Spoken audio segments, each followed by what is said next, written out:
Good evening, dear listeners, and welcome. Tonight, we embark on a special series, a guide if you will, a practical tutorial for a most unexpected, yet perhaps irresistibly captivating situation. Pause for a moment and imagine, what if, by some twist of fate, you were to awaken tomorrow, not in your familiar bed, but in a long-past century, yet with all the knowledge, all the memories and all the skills you possess right now in the 21st century? It sounds like the beginning of an incredible adventure, doesn't it? Yes, it certainly does. But first and foremost, it would be a stark struggle for survival. So how would you survive? How would you integrate into a world whose rules you don't know, among people whose customs and beliefs are light years away from your own? And most importantly, how would you use your unique modern understanding of the world, not only to endure but to advance up the social ladder, gain respect, influence, and maybe, just maybe, one day even become a ruler? In the stories that follow in this series, we will explore step by step these very challenges and possibilities through the fates of those who, in our imagination at least, have experienced this incredible journey.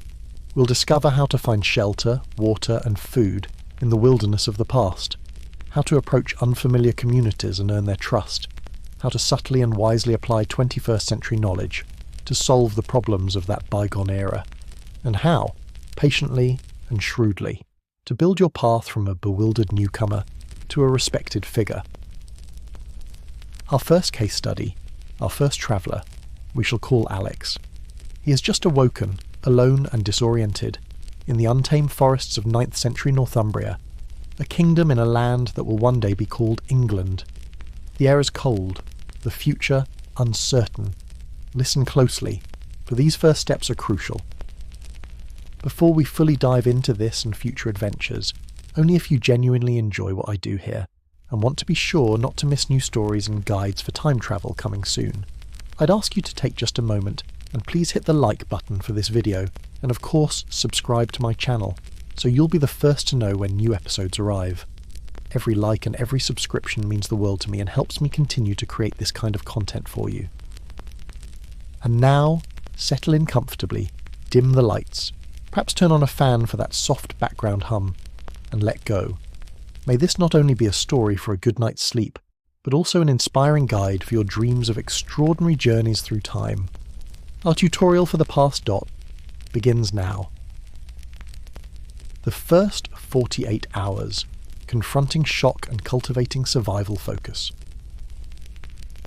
Alex, the moment your eyes open to this unfamiliar primal world, your first battle will be within your own mind. Disbelief, fear, perhaps even a paralysing despair. These are natural reactions. Allow yourself a moment to process the impossible, but only a moment. Panic is a corrosive acid. It will cloud judgment, drain energy, and lead to fatal mistakes. You must actively combat it. Acknowledge the wave of shock, then consciously push it back. Breathe deeply, slowly, a technique you might recall from a forgotten stress management seminar or a fitness app. Inhale calm, exhale chaos. Repeat. Your life depends on regaining composure. Shift your focus outwards. Engage your senses not with fear, but with analytical curiosity. What can you see, hear, smell, even feel on your skin? This simple act of observation grounds you in the present and pulls your mind from the abyss of what-ifs. Your modern life, Alex, however removed from raw survival, has equipped you with problem-solving skills. Apply that same methodical approach now. What is the most immediate threat? What is the most critical need? Break down the overwhelming challenge of survival into smaller, manageable tasks. Your mind is a repository of information, much of it perhaps trivial in your old life, but potentially vital now. Fragments from documentaries, movies, YouTube tutorials, even novels. Dredge them up. This knowledge is imperfect, filtered through entertainment, but it is a starting point. The key will be to adapt it to this harsh, specific reality. Do not assume anything works exactly as it did on screen. You are, in essence, an explorer on an alien world, Alex. This Northumbrian forest, stretching perhaps from the wild Pennine Hills to the rugged coast, or along the banks of the rivers Tyne or Wear, is a living entity, with its own rules, its own language. Learning to read it is your next imperative. For celestial navigation, the sun, if visible through the dense canopy of the Northumbrian forests, predominantly oak, ash and birch, with patches of pine, is your primary compass. Note its position at different times. Remember, it rises in the east, arcs through the southern sky in the northern hemisphere, and sets in the west. Even on an overcast day, the brightest part of the sky can indicate its general location. At night, should you recognise Polaris, the North Star, it's an invaluable fixed point. For terrestrial clues, listen for the sound of running water. Streams flow into rivers, and rivers were the highways of this era, often leading to settlements. Water gathers in valleys. Ridges and hilltops offer vantage points. Observe the vegetation. Certain plants thrive near water. A sudden change in vegetation might indicate a change in terrain. Moss, in this damp northern climate, often grows more thickly on the shadier, damper side of trees. Well-worn animal trails often lead to water. Be cautious. Predator trails also exist. Droppings and browse marks can provide information. The absence of birdsong or sudden agitated calls can signal a nearby predator.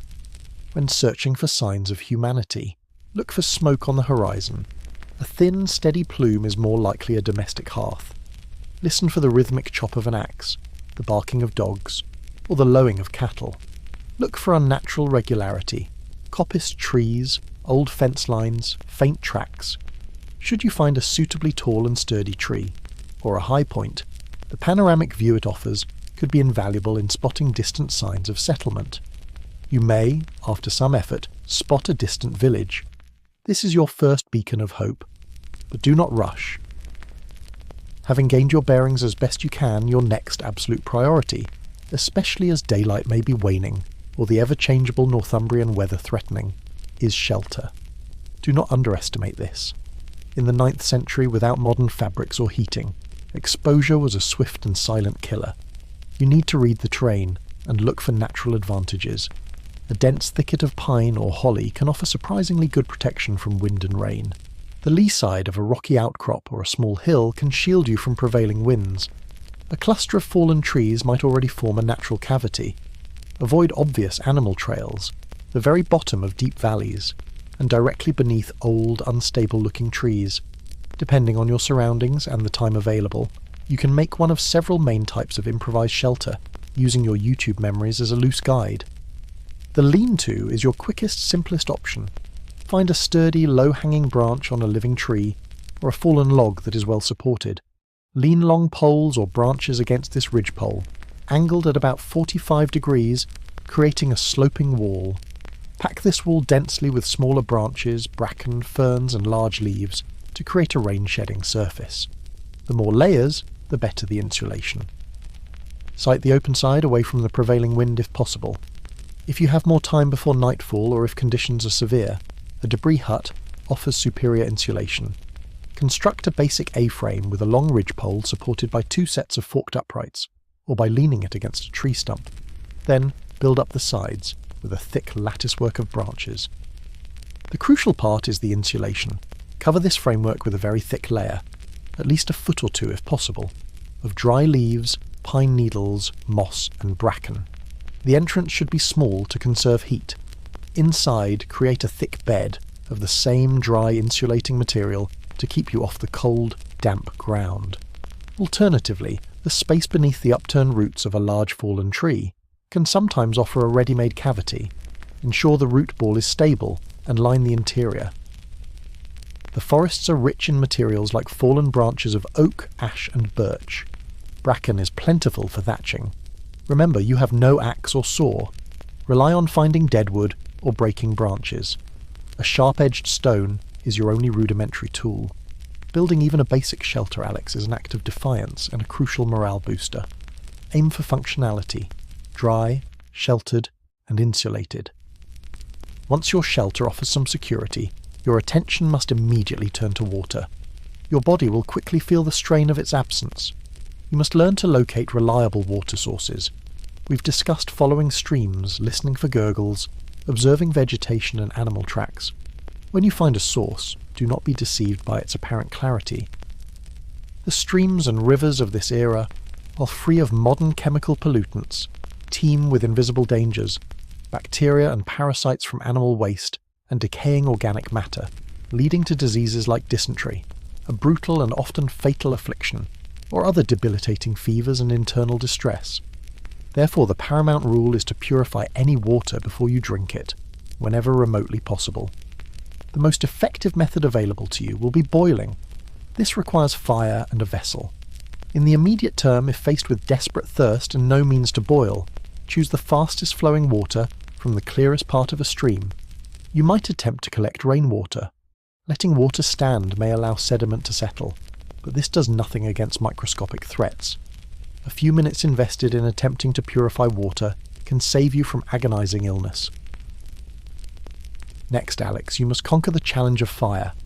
It is a cornerstone of survival, a tool, a ward against the dark, and a giver of life. It will provide warmth, purify your water, cook your food, deter predators, and boost your morale.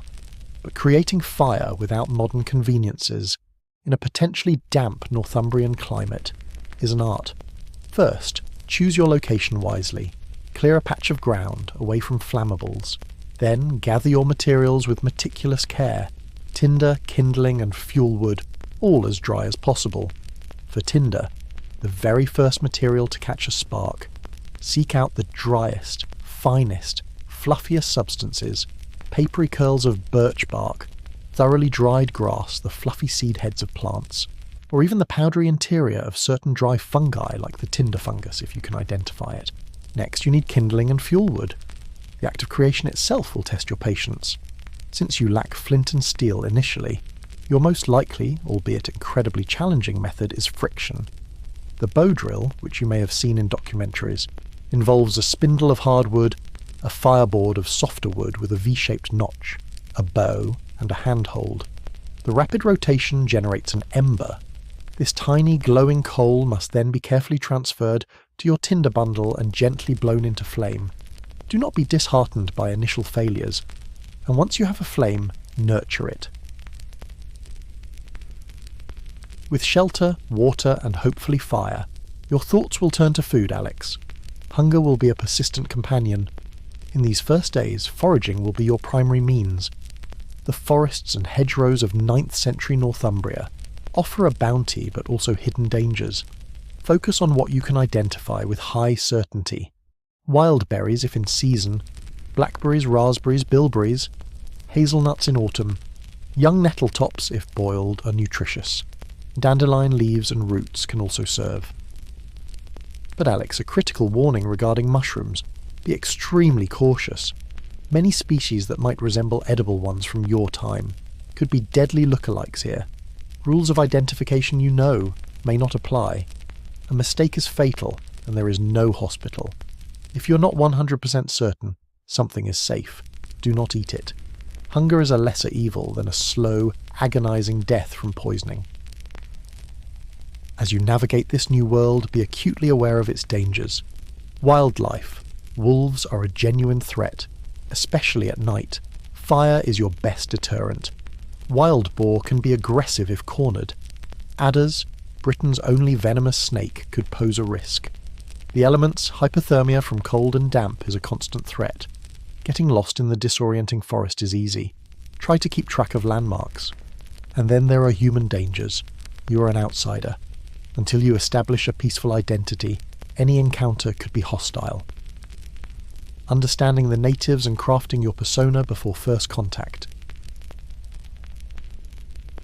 You've spotted a village, Alex. The relief is immense, but your work in solitude is not yet done. Approaching a 9th century Anglo-Saxon village as a complete stranger is fraught with peril. You must prepare both physically by restoring some strength and gathering any meagre, portable food, and mentally by devising your story. This is paramount. Who are you? Why are you here? The people you're about to meet, the Anglo-Saxons of Northumbria, are hardy, shaped by toil, peril, and a world imbued with both Christian faith and older pagan superstitions, and a strong belief in weird, or fate. They value kinship, loyalty to their lord, courage, and hospitality, but they are fiercely protective and deeply suspicious of strangers. An unknown man appearing from nowhere will be met with caution, perhaps fear, or even aggression. Life is valued differently, and justice can be swift. Your story must be simple, believable, and account for your solitude and lack of possessions. The shipwrecked mariner from a Christian land to the south, or the sole survivor of a distant tragedy, are strong starting points. They explain your plight and can provide a non-threatening context for any unusual knowledge you might later reveal, attributing it to the ways of your people, or lost traditions. Choose a story, Alex, and commit to it. Rehearse it. When you approach the village, do so openly in daylight. Make no sudden moves. Show empty hands. Your demeanour should be one of humble entreaty. Your goal is to be seen, not as a burden or a threat, but as a potential, albeit humble, asset. These 2 days of solitude are your crucible. Use this time not just to survive the elements, but to forge the identity and the plan that will allow you to survive your first encounter with the people of this lost age. Your future, in this past, depends on it.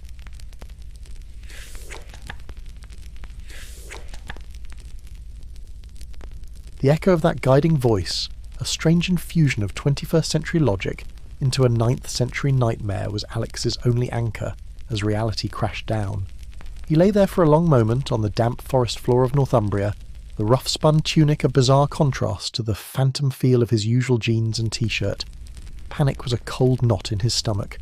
But the voice, or was it his own desperate mind, latching onto any scrap of remembered knowledge, urged methodical action. Breathe, Alex. Swing your arms. Observe. He forced himself up. The forest was a dizzying green and brown. No paths. No familiar sounds. He scanned the immediate area for shelter. His eyes fell upon a massive fallen oak, its roots clawing at the sky. A lean-to. I saw a guy do this on YouTube once. It wasn't easy. His hands were soon raw. After what felt like hours, he had a crude, lopsided structure thatched with ferns and damp leaves. Ugly, but something. Thirst drove him to a stream, the water shockingly cold. The warnings about unseen pathogens echoed. Boil it. But fire seemed an impossible dream. Nightfall brought a profound terror. The cold was a physical entity. His attempts at fire that first evening were a dismal failure. Aching muscles, a deeper despair. He huddled in his miserable shelter, shivering, convinced he wouldn't last till morning. But morning came, grey and indifferent, and with it, a stubborn ember of Alex's own resolve. Later that second day, driven by the need to understand his surroundings, Alex scaled a tall, gnarled pine. The climb was a punishing effort. Far in the distance he saw a delicate plume of smoke. A village. People. A maelstrom of hope and fear churned within him. He didn't descend immediately. He stayed there, thinking. A story, Alex. Swing, you need a story. For hours, as the light began to fade and he huddled by his now more confident fire, he crafted his tale, a shipwrecked traveller, from a Christian kingdom south of Northumbria, a man of humble origins, skilled with his hands, seeking only honest work and peace. He rehearsed it, trying to imagine their questions. As the third dawn approached, Alex felt a profound shift. The terror was still there, but it was now overlaid with a fragile sense of purpose. He had survived 2 days. He had made fire. He had a destination. And he had a story. He scattered the remains of his fire, took a deep breath of the damp Northumbrian air, and with his few foraged berries clutched in a makeshift pouch, he began his cautious journey towards the distant smoke, towards the unknown people of the 9th century.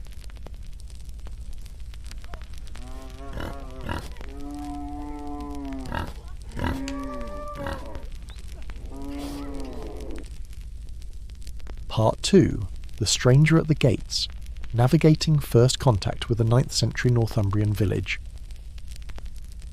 After 2 days of grim survival in the wilderness, the sight of that distant smoke now resolved into the clear outline of a small village will feel like salvation. But this next phase is perhaps even more perilous than facing the elements alone. You are an unknown, an outsider. How you conduct yourself in these first crucial hours of contact, will determine whether this village becomes a sanctuary or your final resting place. As you draw nearer, but before you are seen, find a concealed vantage point that offers a view of the village and its immediate surroundings. Study it intently. What is its size? Note the construction of the houses, likely timber-framed with wattle and daub walls and thatched roofs. Are there any visible defences, however rudimentary? A wooden palisade, a ditch? Observe the daily rhythm.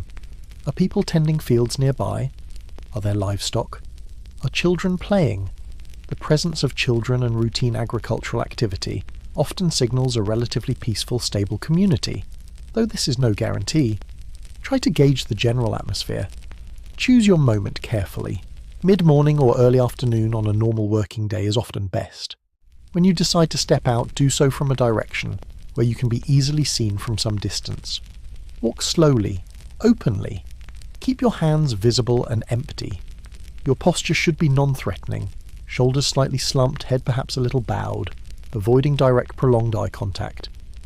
Be prepared for the village dogs. In 9th century England, dogs were guardians, quick to alert to strangers. If they rush towards you, barking, your absolute best defence is to stand perfectly still. Do not run. Speak in a low, calm, non-threatening tone. It is highly probable that the first humans to confront you directly will be men, possibly armed. If they shout at you, stop immediately. Raise your hands slowly, palms open. When they address you, or when an opportunity to speak arises, your carefully crafted backstory is your lifeline. Speak clearly, but humbly. State your name simply. Deliver your chosen story, the shipwreck, the lost village, concisely and with an air of weary truth. Emphasize your peaceful intentions and your desperate need. For example, greetings. My name is Alex. I am a traveller from the south, a Christian land. A great storm upon the sea destroyed my ship, and I alone have survived, cast ashore with nothing. I have wandered for many days, weak with hunger and fatigue. I seek only shelter, a little food, and the mercy of good people. Avoid any display of knowledge that seems out of place. Your tone should be one of respect. As you speak, observe their faces, their postures. You will likely see a mixture of suspicion, fear, and perhaps some curiosity or even pity. Try to identify who holds authority. Address your plea primarily to this individual, but show respect to all. This is critical, Alex. You must immediately dispel any notion that you will be a burden. After stating your plight, make it clear that you are willing and able to work for your keep. I have strong hands and a willing heart. I will undertake any labour you deem fit, however harsh, in return for a little food and a safe place to rest. Be prepared for intense questioning. Answer consistently with your backstory. They may not believe you entirely, but if you appear honest and sincere, they might grant you a probationary acceptance. This might mean the roughest shelter, the most meagre food, and the hardest tasks. Accept it all with gratitude. Your goal in these first few days is to demonstrate your harmlessness, your work ethic, and your respect for their ways. Trust is a slow-growing plant, Alex, and you have only just planted the seed. Remember, Alex, every villager you encounter is a complex individual. Some may be inherently kinder, others more suspicious. Your ability to read these subtle cues, to show respect and to prove your worth through honest toil will be your greatest assets in these first, fragile days of contact. Your modern skills of communication, the ability to listen, to show empathy, to find common ground, these will be surprisingly useful even across the chasm of centuries. The wisp of smoke Alex had spotted from the treetop served as his guiding star. He moved through the dense Northumbrian forest, with a caution that was entirely new to him, every sense straining. It took the better part of the morning, moving slowly, stopping often to listen and observe before the trees began to thin. Through a screen of foliage he finally saw it. The village of Oakhaven, a small cluster of perhaps a dozen low, timber-framed houses, with steeply pitched thatched roofs, huddled within a crude but sturdy-looking wooden palisade. Smoke curled from a few chimneys. He could hear the distant bleating of sheep and the sharp bark of a dog. His heart hammered against his ribs. He took several deep breaths, composing himself, Running through the details of his fabricated story one last time, Alex, a shipwrecked mariner from a Christian land to the south, sole survivor, seeking only refuge and honest work. He clutched the few remaining berries in his pocket. A pathetic offering, perhaps, but all he had.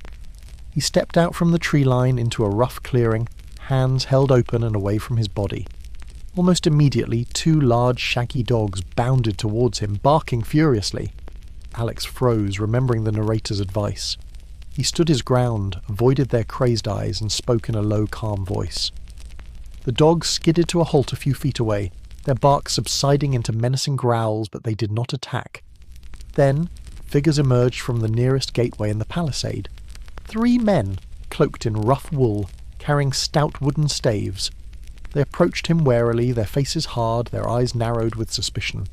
The tallest, a grizzled man with a formidable grey beard, barked a question in a harsh, guttural tongue. "Who are you, stranger, and what brings you to Oakhaven?" Alex bowed his head slightly. "My name is Alex," he began, his voice raspy but steady. He recounted his tale of the shipwreck, the loss, his days wandering. He spoke of his Christian faith. He ended with a plea. "I have nothing. I seek only a little food, shelter, and a chance to earn my keep through honest labour. I am strong and willing to do any work you ask." The men listened in silence, their expressions unreadable. The grey-bearded man, Eldred, exchanged a few curt words with his companions. Alex waited, his fate hanging in the balance.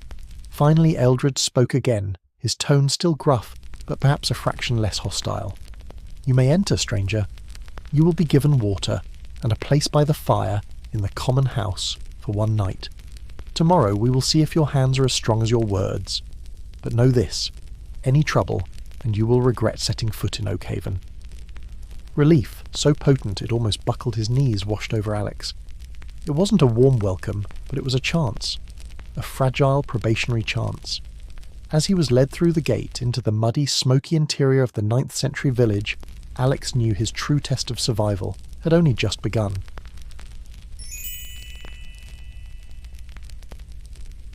You have been granted a fragile foothold in the village of Oakhaven. The initial suspicion may have lessened slightly, replaced by a wary curiosity, but you're still an outsider on probation.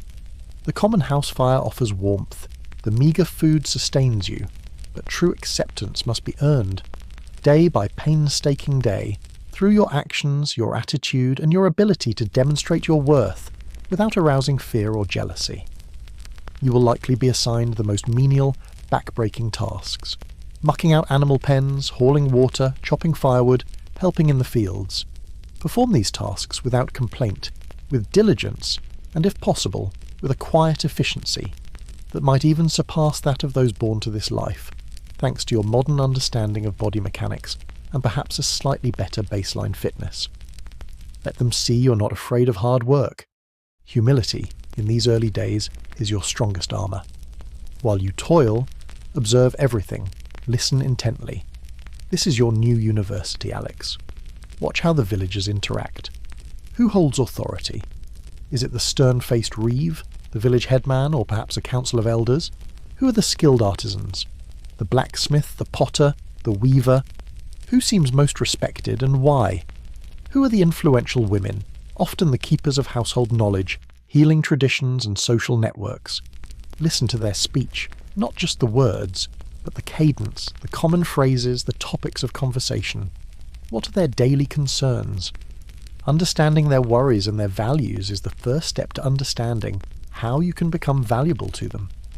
Then, Alex, look for small opportunities to be useful, beyond basic drudgery. Your 21st century mind, even with its fragmented media-gleaned knowledge, will spot inefficiencies or simple problems that these people, bound by tradition, might overlook or accept as inevitable. The key is to offer solutions so subtly, so plausibly, that they seem like common sense, a forgotten piece of old wisdom, or a lucky insight. Perhaps you notice that a common ailment, like persistent coughs in the smoky huts, or minor skin infections, are rife. Drawing on your vague memories of medical dramas or basic hygiene, you might suggest something simple. For instance, if people are coughing from smoke, you might observe the way the smoke eddies, and, if given a chance to help repair a roof, subtly suggest a slightly different way to arrange the thatch, or a small closable smoke hole that improves draft. I recall my grandfather saying that a high vent draws the smoke better, you might offer. For skin irritations or minor wounds, if you've observed local plants and can recall anything from a survival show about soothing herbs, like plantain for stings, or a poultice of clean crushed leaves for a minor burn, you might suggest it as a remedy my mother used to use. The goal is not to be a miracle worker, but to offer small, tangible reliefs. Maybe you see a simple tool that is inefficiently designed or constantly breaking. Remembering a basic principle of leverage from a YouTube DIY short, or a stronger way to lash wood together, you might, while helping repair it, say, "In my old village, we found that if you shape this part just so, it lasts longer." Your contribution should be presented as a helpful observation, not a criticism. Your modern fitness, though average by 21st century standards, may translate to surprising stamina or dexterity in certain tasks. Let your consistent effort and capability be noticed. Crucially, Alex, frame every suggestion with the plausible deniability regarding its origin. Never say, "In the future we do it this way." Instead, use phrases like, "I wonder if it might work better if," or "I once saw a traveller do something similar," or attribute it to a dream or a sudden thought. The less extraordinary your explanation, the more ordinary and acceptable your idea will become. As you make these small positive contributions, you will begin to shift their perception of you. You're still the stranger, but perhaps a useful one, a harmless one. Build quiet relationships. Share your meagre food if you have a little extra. Help an elderly person with a task without being asked. Show kindness to the children. Learn the names of the key people. Listen more than you speak. Respect their customs. Your goal during this probationary period is to transform from Alex the outsider to Alex the quiet fellow who fixed the well crank and whose advice about the sick calf actually worked. It is a slow process, built on a foundation of sweat, humility, and carefully applied insights. Each small success, each act of quiet diligence, is a stone laid on the path to earning their basic trust.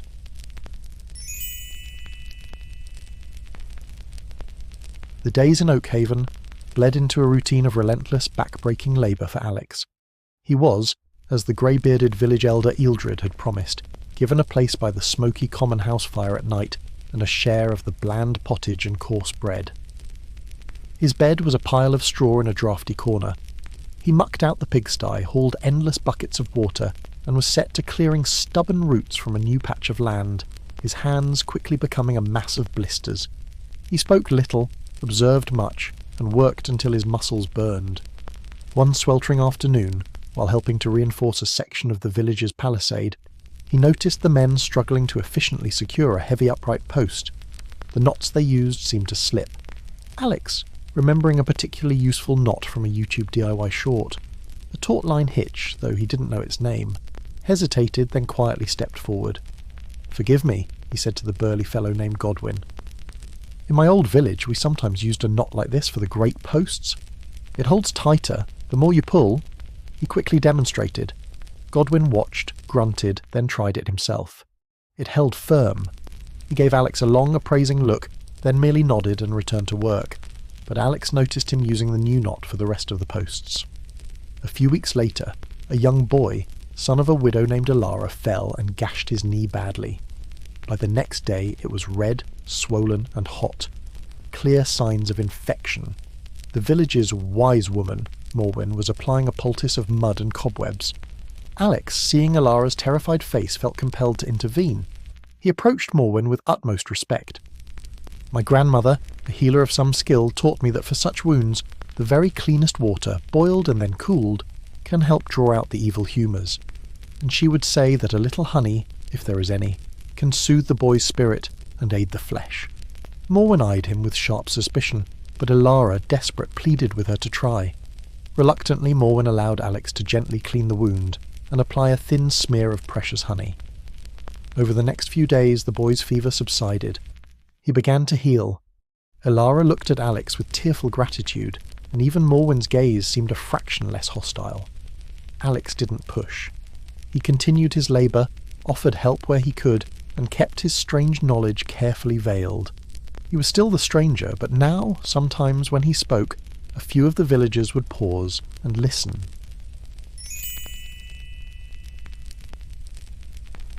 From valued helper to village voice. Alex, the initial seeds of trust you've sown in Oakhaven through hard work, humility, and small, tangible acts of usefulness must now be carefully nurtured if you're to grow from a mere accepted presence into a voice of authority. This transition requires more than just mending tools or offering soothing herbs. It demands that you identify and address deeper, village-wide challenges, demonstrating a wisdom and foresight that benefits the entire community. But proceed with caution, for tradition runs deep in the 9th century, and change, even for the better, is often met with resistance. Your first step, Alex, is to broaden your observations beyond immediate needs. Having earned the right to move more freely within the village and its surrounding lands, pay close attention to the systemic issues that limit their prosperity and security. In their agriculture, you may notice inefficiencies. Is their crop yield consistently low? Perhaps they farm the same plots with the same crops year after year, depleting the soil. Are their methods of seed selection haphazard? Do pests or blight regularly diminish their harvests? Are their food storage methods leading to significant spoilage? Observe their community organisation and infrastructure. Are pathways within the village often impassable after rain? Is drainage poor? Are communal tasks performed inefficiently? How are disputes among villagers resolved? Look at their resource management. Are they making the best use of the timber? Is there a local resource that they are underutilising? Once you have identified such an area, where your fragmented modern knowledge could offer a genuine, significant improvement, Alex, you must then consider how to introduce your ideas. This is where your modern skills in communication, persuasion, become invaluable, albeit adapted to this vastly different social context. You cannot simply declare their methods wrong and yours superior. Instead, frame your suggestions as rediscoveries of lost wisdom or old ways that have been forgotten.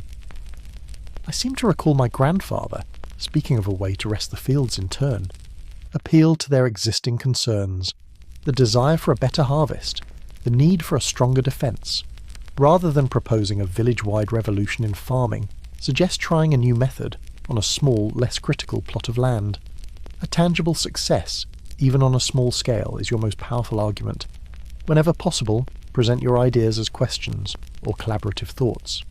I was wondering, good Eldred, if we were to dig a shallow ditch here, might it draw the water away from the path? This invites discussion and allows them to feel ownership of the solution. Let's consider some specific areas where your insights could elevate you to a position of authority. If Oakhaven practices a simple 2-field system, introducing the concept of a 3-field rotation could, over a few seasons, dramatically increase yields. You could also introduce more systematic seed selection. For food storage, you might recall basic principles of keeping grain dry and cool, perhaps suggesting improvements to their existing storage pits or rudimentary granaries. If the village paths are a muddy quagmire, your understanding of basic drainage could lead you to suggest digging shallow channels. When disputes arise, your modern approach to problem-solving and mediation could make you a sought-after arbiter.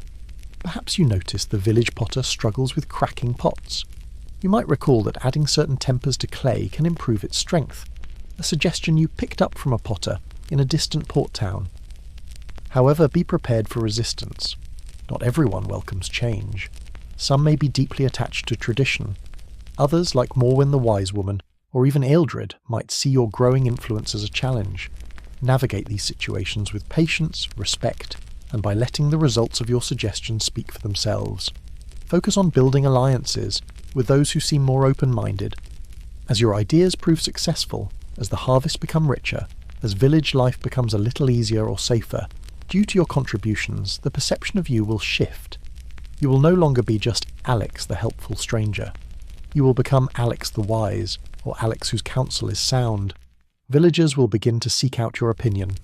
This, Alex, is the subtle transition to becoming a true authority, a leader whose influence is built, not on birthright or brute force, but on earned respect and proven wisdom.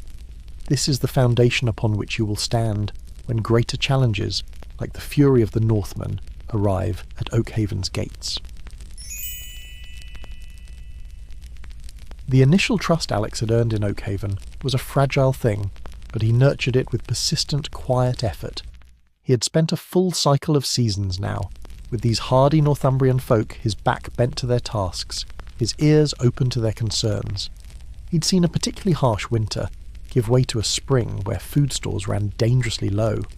The villagers, led by Ealdred, prepared to plant the same fields, with the same barley they always had. Alex, remembering the dire predictions of the fallow field principle, and recalling images of crop rotation, felt a knot of anxiety. He approached Ealdred one evening. "Forgive my boldness, Ealdred," Alex began, "but I recall a teaching from a learned monk who spoke of a way to make the land more generous, by allowing a portion of it to rest each year, and by planting different crops in a cycle." Eldred's weathered face creased with scepticism. "Rest the land, you say? Zrenia and starve while it sleeps, stranger?"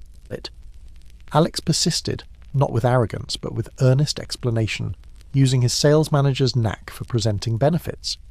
He suggested trying it on just one of the village's 3 common fields. If it fails, little is lost. If it succeeds, Oakhaven will see a richer harvest. There was much debate. Some scoffed. Morwen, the wise woman, muttered about new ways angering the old spirits. But Ilara, the widow whose son Alex had helped, spoke up for him. Godwin, the burly worker, grudgingly admitted the stranger sometimes had a sound head. After much deliberation, a reluctant Ealdred agreed. The season was fraught with anxiety for Alex. When harvest time came, the difference was undeniable. The fields farmed under Alex's suggested rotation yielded a noticeably more abundant crop. That evening Ealdred publicly acknowledged Alex. The stranger's counsel, it seems, bore fruit. It wasn't effusive praise, but in the stoic world of Oakhaven, it was a profound recognition. Alex saw a new respect in their eyes. His voice, when he chose to speak on matters of cultivation or village improvement, was now listened to, with a new and serious attention. He was no longer just a pair of strong hands. He was becoming a mind they valued. The Northern Fury. The relative peace you have helped cultivate in Oakhaven, the growing respect you've earned, will soon be put to its most severe test, for the dragon ships of the Northmen are an ever-present shadow on the horizon. To survive their onslaught, to protect not only your village but potentially the wider region, will require every ounce of your 21st century understanding of strategy, logistics, and even psychology, adapted to the brutal realities of this age. First, you must truly understand your adversary, the Viking raider. Your knowledge from films and documentaries, while often romanticised, contains kernels of truth. They often strike in the late spring and summer months. The North Sea is more forgiving then, the winds more predictable. Longer daylight hours aid their navigation. Critically, this period coincides with the agricultural peak in England, a time when communities are occupied, their manpower dispersed. The longship is a marvel, swift, capable of navigating shallow waters, but its shallow draft and wooden construction also make it vulnerable, particularly as it makes its final approach to an unfamiliar shore. They rely on speed, surprise, and inducing terror. They aim for targets of opportunity. Poorly defended settlements, wealthy monasteries. Historically, Alex, the English kingdoms were often caught off guard. Warning systems were poor. The Fyrd, the local militia, could take days to muster. This logistical nightmare is your first major problem to solve. Now, how does your modern mind address these ancient challenges? Your inspiration might come from unexpected places. The epic beacons seen in The Lord of the Rings, basic principles of coastal defence, even the concept of area denial, all stripped down to their 9th century essentials. A layered defence strategy for Oakhaven and its environs. This cannot be a passive defence, Alex. You must create a system. First, early warning and rapid prepared response. The idea of a chain of signal fires is ancient and effective. Propose a network of carefully chosen high points along the coast, and slightly inland stretching from Oakhaven towards other vulnerable points, like the local monastery. Each beacon must be manned by vigilant watchers. Simple, pre-agreed signals can transmit warnings far faster than any messenger. Next, concealed coastal armories. Pre-position basic arms closer to likely landing spots. Small, hidden caches. Dry pits or concealed huts. Stocked with spears, shields, bows, and arrows crafted by the villagers. This way, men can race to the coast unburdened and arm themselves quickly. Second, coastal denial, turning the shallows into a death trap. Your primary objective here, Alex, is to prevent the Vikings from making an easy landing. You want to halt their longships, some 20 to 30 metres from the shore in the shallows, exposing them to sustained missile fire. For underwater obstructions, organise the placement of submerged obstacles. Sharpened wooden stakes, fire-hardened, driven deep into the seabed at an angle, pointing outwards, just below the low tide waterline. These can pierce or snag the hulls. Large irregular stone blocks or heavy timber frames weighted with stones can create hidden reefs. This work must be done discreetly.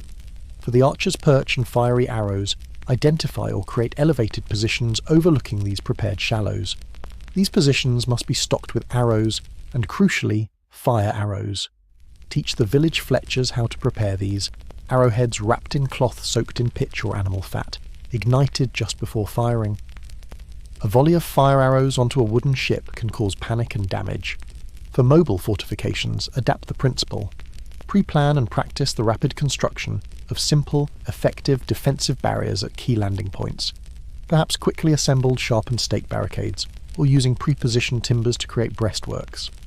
Third, if they breach the shore, the guerrilla response. Some Vikings may inevitably make it ashore.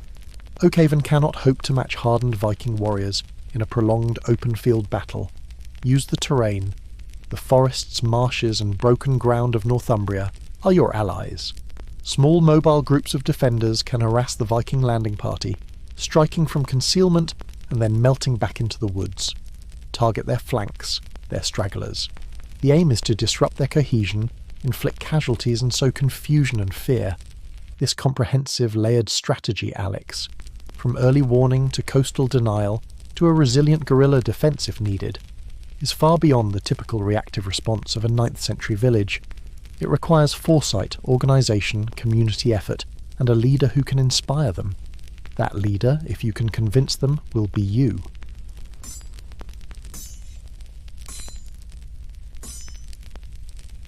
The whispers arrived with the spring tides. Tales of dragon prows sighted further up the coast. Fear, a familiar guest in Oakhaven, began to settle more heavily. The nearby monastery of St. Cuthbert by the sea was a known target. Eldred, Oakhaven's elder, looked greyer than usual. It was at the village moot, the air thick with anxiety, that Alex, now a respected voice, finally spoke of a proactive, layered defence. He laid out his plan. The beacon fires, the hidden armouries, the treacherous stake-studded shallows. He spoke of fire arrows and a disciplined response. A stunned silence followed. Scepticism was rife. But Alex, drawing on every ounce of persuasive skill, painted a picture, not of guaranteed victory, but of a fighting chance. Eldred, after a long silence, finally nodded. "We will try this, Mad Suthran's plan." The weeks that followed were a blur of frantic activity. Under Alex's relentless but encouraging guidance, Oakhaven transformed. Beacon pyres rose on the cliffs. Men, women and older children toiled to drive fire-hardened stakes into the seabed. Others fletched arrows and prepared pots of pitch. He even organised small groups for basic spear drill. Then, one sun-drenched morning in late May, the dreaded cry came. Ships. Northman ships. The beacon chain flared to life. Alex raced with the men of Oakhaven to the pre-stocked coastal cache. As the Viking longships, 3 of them, rounded the point into Oakhaven's bay, they found silent figures lining the low cliffs, bows drawn. The lead ship steered for the beach. There was a sickening crunch as its hull met Alex's hidden stakes. It lurched, grounded, a perfect target. A volley of fire arrows arced from the cliffs. Screams, chaos. The other ships, seeing the fate of the first, hesitated, hampered by more submerged obstacles. More fire arrows rained down. 2 ships were now ablaze. Vikings leaped into the churning water only to be met by a disciplined volley of arrows and stones. A few desperate warriors made it to the beach, but were met by a small determined band led by Alex and Godwin. The fight was brief, brutal. Alex, moving with a desperate agility, fought as he never thought he could. By midday, it was over. 2 Viking ships were charred, sinking hulks. The third had fled. Oakhaven was safe. The path to St. Cuthbert's monastery remained untouched. Alex, covered in soot and blood, stood among the cheering, weeping villagers. He had faced the northern fury and against all odds had shown them it could be met. The news of Oakhaven's stand and the unorthodox tactics of the stranger named Alex began to spread like wildfire through the fearful coastal settlements of Northumbria. From regional hero to royal vassal, ascending to lordship in 9th century Northumbria. Alex, your successful defence of Oakhaven and the St. Cuthbert's monastery will not go unnoticed. In a land gripped by the fear of the Northmen, such a victory is a rare beacon of hope. News travels Alex even in the 9th century, carried by grateful monks, by awed villagers, by merchants. It will reach the ears of the local ealdorman, and eventually it may even reach the King of Northumbria himself. This is your opportunity, Alex, to transcend your humble beginnings and play a role on a much grander stage, but the path to royal favour is as treacherous as any battlefield. Expect a summons, Alex, delivered by a stern-faced royal messenger. Such a summons is both an honour and a command. You must prepare yourself for an audience with men whose power and worldview are far removed from Oakhaven. The Anglo-Saxon court is a place of protocol, shifting allegiances, and unspoken rules. Your modern understanding of directness will need to be tempered with caution. When you arrive, Alex, remember your station, even as a celebrated hero. Humility, respect for rank, and a carefully measured tongue are essential. Observe the hierarchy. The king will be surrounded by his council of witan, wise men, experienced warriors, and high-ranking clergy. You may face skepticism, even jealousy, from established nobles. Do not be drawn into arguments. Let your deeds and the clear logic of your proposals speak for you. The King of Northumbria, Alex, has many brave warriors. What he desperately needs are solutions, sustainable kingdom-wide strategies to counter the relentless Viking incursion. Your victory at Oakhaven is your entry ticket, but your mind is your true offering. When given the chance to speak, do not merely recount your battle. Explain the principles behind your success, the importance of early warning, rapid local response, coastal denial, and coordinated defence. Frame these not as your inventions, but perhaps as effective measures, learned through hard experience which might serve the kingdom well. Subtly showcase your understanding of logistics, resource management, and the importance of morale. This demonstrates that you're not just a fighter, but a thinker, a planner. The king will likely test you.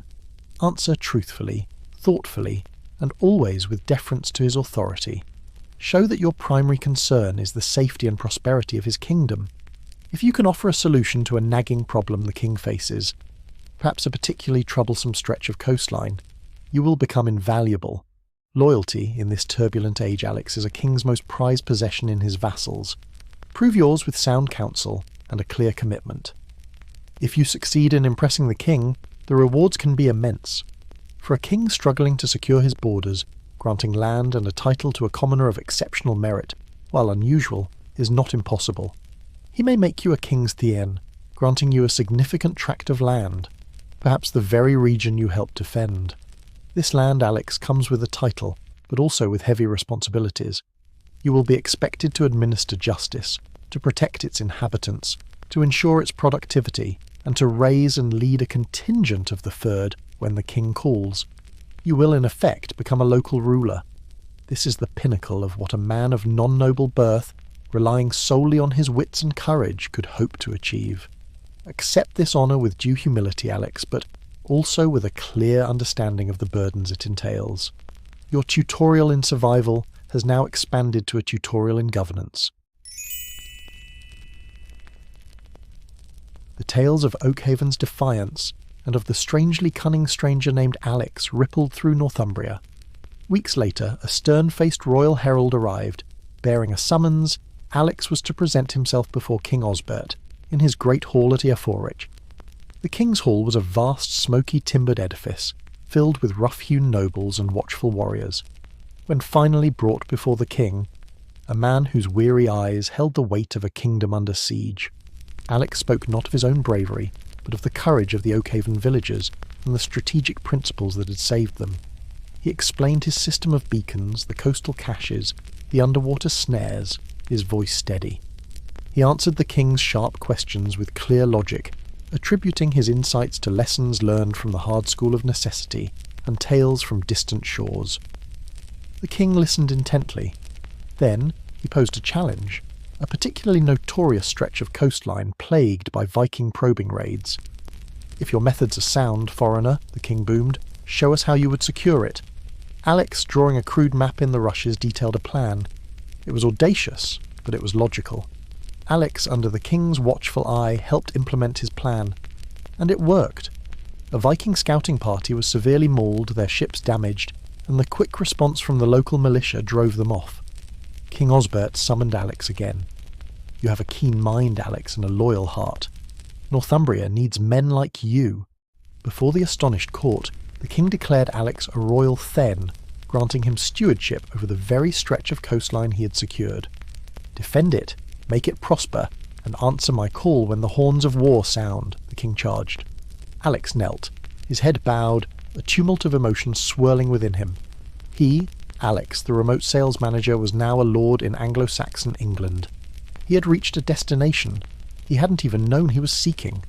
The weight of responsibility settled upon him, heavy as any crown, but for the first time since his impossible awakening, he felt a profound sense of belonging, of purpose.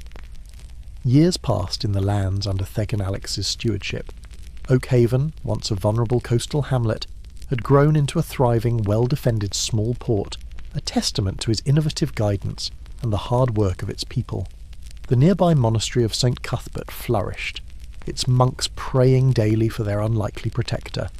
The beacon fires still stood ready on the headlands, but the dragon ships of the Northmen now largely steered clear of this well-guarded shore.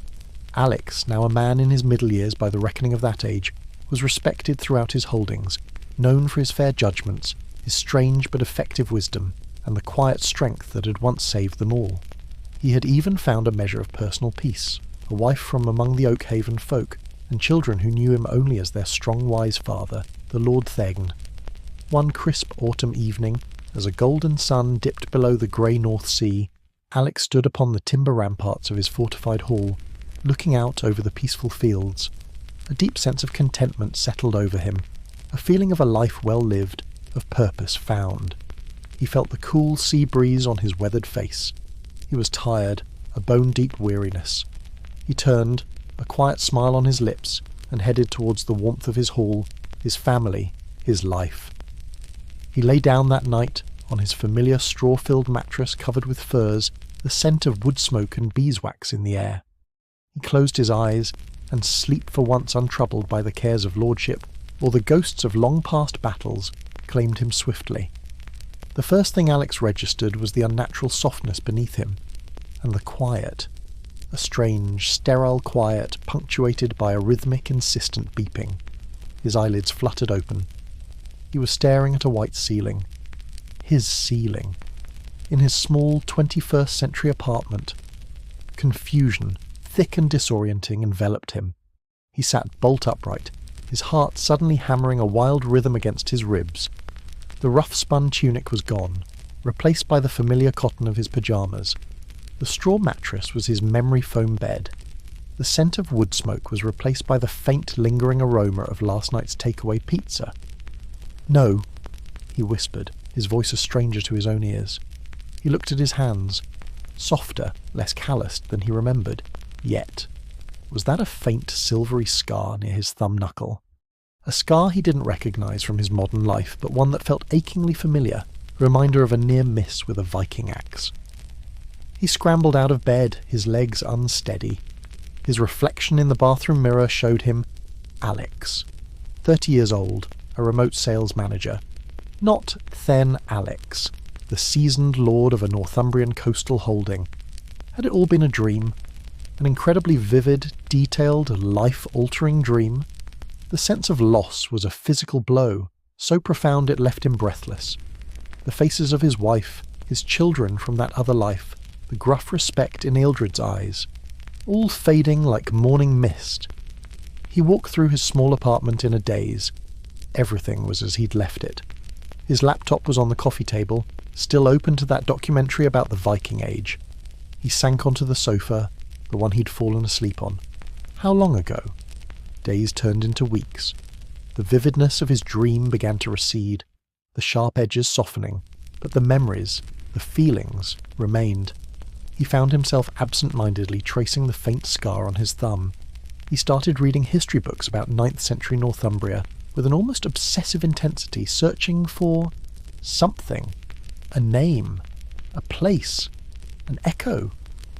One rainy Saturday afternoon, browsing an obscure archaeological journal online, he found it.